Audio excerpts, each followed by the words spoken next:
दोस्तों आजकल बहुत सारे अच्छे अच्छे जॉब्स उभर के आ गए हैं एमबीए के बाद, जो कि आपको बहुत अच्छा ग्रोथ देते हैं। जैसे कि प्रोडक्ट मैनेजर हो गया, डेटा साइंस हो गया, एनालिटिक्स ले लो अगर आप, category manager also has insane amount of growth. Great companies like Amazon, actually category manager और प्रोडक्ट मैनेजर सेम टाइप की कंपनीज ही देते हैं। प्रोडक्ट मैनेजर में थोड़ा टेक कंपनी ज़्यादा देते हैं, जैसे गूगल हो गया, वॉलमार्ट हो गया, ई कॉमर्स कंपनीज दोनों में देते हैं, Amazon, Flipkart. These are some roles जिसमें आपको सैलरी बहुत ज़्यादा मिलती है स्टार्टिंग भी, और स्टार्टिंग सैलरी ज़्यादा मिलेगी तो आपकी आगे की सैलरी भी ज़्यादा होगी, क्योंकि जो मैंने देखा है इंडस्ट्री में हर 5 साल में सैलरी डबल होता है, आराम से डबल होता है। अगर आप एक स्विच मारो और टाइमली स्विच करो और अच्छा ग्रोथ लो, एक प्रमोशन लो, 5 साल में आपका कम से कम एक प्रमोशन होगा, एक स्विच होगा या 2 प्रमोशन होगा, तो अराउंड सैलरी डबल होती है।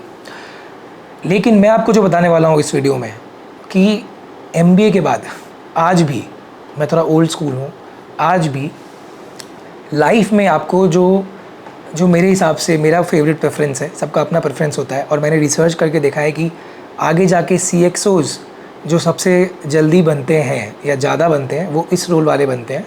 रोल बहुत ही ओल्ड स्कूल है, रोल है सेल्स। सेल्स मतलब अब हर किसी में सेल्स नहीं। When I sales, I generally mean sales in high value companies, marketing companies like FMCG companies, FMCD companies, मैं आपको अंतर बताऊंगा दोनों, और e-commerce companies also today, क्योंकि ये बहुत आगे ग्रो कर रही है। ठीक है, तो बिजनेस डेवलपमेंट एंड सेल्स क्यों, मैं आपको एक एग्जांपल देता हूँ। आप गूगल करो, अगर आप गूगल कर सकते हो, आपके पास अगले टैब में आप कर सकते हो कि which company is called the CEO factory, और आप देखोगे कि HUL is called the CEO factory. Why? Because HUL actually is one of the best companies जो सबसे ज़्यादा CXOs बनाता है। आप देखोगे HUL, मैकिंजी, BCG, बेन तो बना रहा है और अभी ज़्यादा बना रहा है, पर ट्रेडिशनली HUL बहुत CXOs बनाया है, specially chief marketing officers, CEOs time के बाद जाके, जैसे मैकिंजी, BCG, बेन से उस तरह के CEO ज़्यादा बनते हैं जो फाउंडर्स होते हैं या स्टार्टअप के फाउंडर्स होते हैं। तो स्टार्टअप तो अभी 2010 के बाद आया है ज़्यादा, है ना। उसके पहले जो CEOs बनते थे, जो ग्रो कर करके CEO बने लाइफ में, ये HUL वाले बहुत लोग होते थे और आज भी हैं। क्यों? क्योंकि HUL आपको सेल्स एंड मार्केटिंग में बहुत तगड़ा ट्रेनिंग देता है। आप जब MBA करते हो तो आपको ट्रेनिंग नहीं मिलती है, जॉब ट्रेनिंग उतनी। आप इंटर्नशिप करते हो, कहीं कहीं लाइव प्रोजेक्ट करोगे, पढ़ाई लिखाई करोगे, ठीक है, पर असली काम आपको कंपनी सिखाएगा, आपका पहला कंपनी। इसलिए MBA कॉलेज भी इंपॉर्टेंट होता है, क्योंकि आप जितना अच्छा MBA कॉलेज जाओगे, आपका पहला जॉब उतना अच्छा लगेगा। आप अहमदाबाद जाओगे तो मैकिंजी, HUL जाओगे। अब आप जाओगे ही कोई फलाना दिखाना कॉलेज ऑफ MBA, तो वहाँ फिर फलाना दिखाना जॉब मिलेगा। HUL और मैकिंजी तो टॉप कॉलेजेस ही जाएगा, इसलिए टॉप कॉलेज जाना ज़रूरी है। अगर मैं आपको ये कह रहा हूँ कि जॉब में आप ज़्यादा सीखते हो काम, तो भाई इसका मतलब ये नहीं कि MBA ज़रूरी नहीं है। अच्छा MBA करके आप वो अच्छे जॉब्स में जाओगे। उन्होंने अपने आप को रिस्ट्रिक्ट कर रखा है। McKinsey has restricted itself to top IIMs, HUL has restricted itself to top B schools like FMS, XL and IIMs। तो यार HUL क्या करता है, सेल्स एंड मार्केटिंग ट्रेनिंग इतनी तगड़ी देता था कि यहाँ से लोग ट्रेडिशनली सबसे ज़्यादा लोग CXOs बने और टाइम लेके ग्रो करके CEOs बने। क्योंकि सेल्स एंड मार्केटिंग एक्चुअली धंधा है। मैं आपको बताता हूँ क्यों ऐसा होता है। मैं आपको पूरा लॉजिक देता हूँ। नंबर 1, आप आगे जाके जब CXO रोल पे जाते हो ना, तो आपको धंधा करना होता है। तब रोल इतना डिफाइन नहीं होता कि मेरा ये काम है कि मुझे YouTube वीडियोस बनाना है या सिर्फ मार्केटिंग करना है। When you become a CXO, what are more important? People management is more important, जो सेल्स में होता है। Team handling is more important, जो सेल्स में ज़्यादा होता है, इनिशियली ज़्यादा होता है। अगर आप एरिया सेल्स मैनेजर बनोगे, आपको 10 लोगों का टीम दे दिया जाएगा। कोई कम पढ़ा लिखा होगा, कोई इंग्लिश नहीं जानेगा, आपको सबको हैंडल करना पड़ सकता है। टारगेट्स पूरे करने होंगे। CXO का भी टारगेट ही पूरा होता है। आप कंसल्टिंग में भी, मैं आपको बताता हूँ, आप कंसल्टेंट हो, मैं कंसल्टेंट था कैपजेमिनी में। शुरू में आप कंसल्टिंग काम करते हो, शुरू में रिसर्च काम करते हो, फिर कंसल्टिंग काम करते हो। जब आप ऊपर चल जाते हो डायरेक्टर लेवल के ऊपर, तो आपको क्लाइंट्स लाना पड़ता है, बिजनेस लाना पड़ता है, वो आपका काम बन जाता है। तो वो सेल्स ही होता है। आप कैपजेमिनी कंसल्टिंग के वाइस प्रेसिडेंट हो, तो अब आप कंसल्टिंग नहीं करोगे बैठ के। अब आप HUL का कंसल्टिंग थोड़ी करोगे। अब आप HUL जैसे क्लाइंट्स लाओगे, या HUL है तो उसको बोलोगे मैं और क्या आपको धंधा दे सकता हूँ, और क्या प्रॉब्लम सेल कर सकता हूँ, तो वो सेल्स हो गया। तो सेल्स इज़ ऑलवेज इंपॉर्टेंट।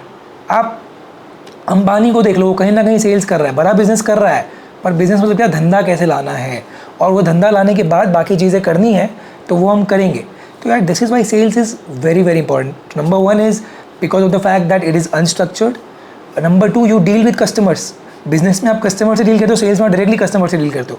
यहीं आप इसको कंपेयर करो अदर फंक्शंस में, ऑपरेशन से कर लो या प्रोडक्ट मैनेजर से कर लो, आप कस्टमर से उतना डील नहीं करते। या एनालिटिक्स से कर लो, आप इनमें स्टार्टिंग सैलरी ज़्यादा है, नो डाउट ज़्यादा है, लेकिन आप एनालिटिक्स में हो तो आप अगर उसी में रहेगा और बेस्ट एनालिटिक्स का आदमी भी हो तो आप एनालिटिक्स हेड बनोगे, क्योंकि आप डेटा में डील कर रहे हो, आप कस्टमर्स के साथ डायरेक्टली डील नहीं कर रहे हो। लेकिन अगर आप सीईओ बनते हो, आप कस्टमर्स का डायरेक्टली डील किया, आपने टीम मेंबर्स का डायरेक्टली डील किया, क्योंकि अगर कोई वाइस प्रेसिडेंट ऑफ सेल्स है तो उसके अंदर ज़्यादा लोग होंगे compare to vice president of analytics.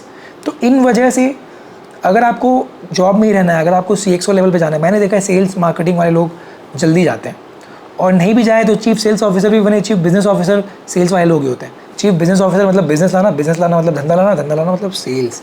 आपको लग रहा होगा कि मैं पार्शियल हूँ, पार्शियल नहीं हूँ। आप ई-कॉमर्स में भी देख लो, जो कैटेगरी मैनेजर रोल है, जो मैंने आपको बताया काफ़ी पेड है। अगर आपको direct college company B school से मिल गया तो ठीक है, नहीं तो इसमें एरिया सेल्स मैनेजर FMCG वाले लोग कैटेगरी मैनेजर बनते हैं।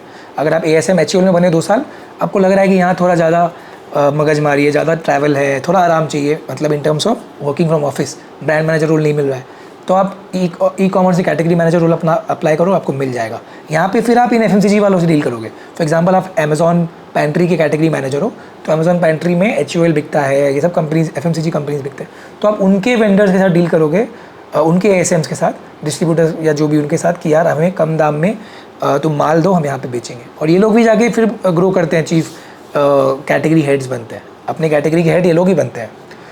तो ये मैं आपको ग्रोथ का बता रहा हूँ।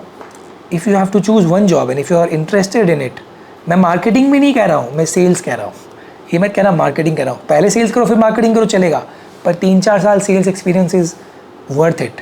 हाँ इसमें ट्रैवल है, हाँ इसमें टारगेट्स है, हाँ इसमें अनस्ट्रक्चर्ड वर्क कल्चर है, हाँ ऑफिस में काम नहीं करना पड़ सकता है। कई ऑफिस अगर हैं भी जहाँ आपको जाना पड़े तो HR नहीं होगा, रीजनल ऑफिस होंगे।